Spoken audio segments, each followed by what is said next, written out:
के रोशन सितारों में एक ऐसा नौजवान जिसकी जिंदगी ने दुनिया को हैरान कर दिया। ये है मुसब बिन उमैर की दास्तान। मक्के की गलियों में एक नौजवान चलता था जिसके लिबास से खुशबू की लहरें उठती थीं। वो नौजवान था मुसब बिन उमैर। दुनियावी नेमतों का कोई कमाल बाकी न था जिसे उसने ना पाया हो। नर्म व नाजुक जिंदगी, रेशमी कपड़े, दौलत, शोहरत, लेकिन दिल का सुकून वो कहीं खो गया था।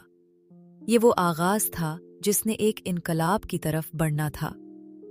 ये तो बस आगाज था, लेकिन आगे इस कहानी में वो मोड़ आने वाला है जिसने मक्के की फजाओं को हिला डाला। पहला मोड़, ईमान की रोशनी का सफर। मुसब ने जब इस्लाम कबूल किया तो पूरा मक्का हिल गया।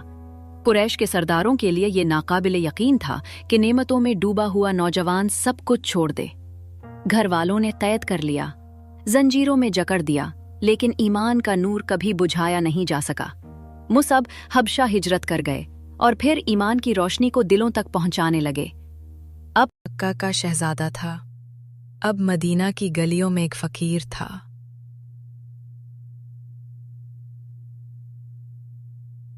वही नौजवान जो कभी खुशबूदार कपड़ों में लिपटा रहता था, आज मदीना की गलियों में एक फटी हुई चादर ओढ़े बैठा है। इस चादर पर चमड़े के पेवंद लगे थे। रसूलुल्लाह सल्लल्लाहु अलैहि वसल्लम ने उसे देखा तो आंखों से आंसू जारी हो गए। दुनिया ने देखा कि असल इज्जत दौलत में नहीं बल्कि ईमान में है। लेकिन ईमान की ये रोशनी आगे मैदान जंग तक जाने वाली थी। अब वो लम्हा आया जब ईमान की सच्चाई मैदान जंग में आजमाई गई। ओहद के मैदान में जब मुसलमान बिखरने लगे तो मुसब परचम को सीने से लगाए डटे रहे। एक हाथ कटा, दूसरा हाथ कटा, मगर परचम जमीन पर न गिरने दिया। तीर उनके जिस्म को छेदते रहे, लेकिन ईमान की शमा रोशन रही। मुसब जमीन पर गिरे, मगर झंडा कभी न गिरा। ये था कुर्बानी का वो लम्हा, लेकिन कहानी अभी खत्म नहीं हुई।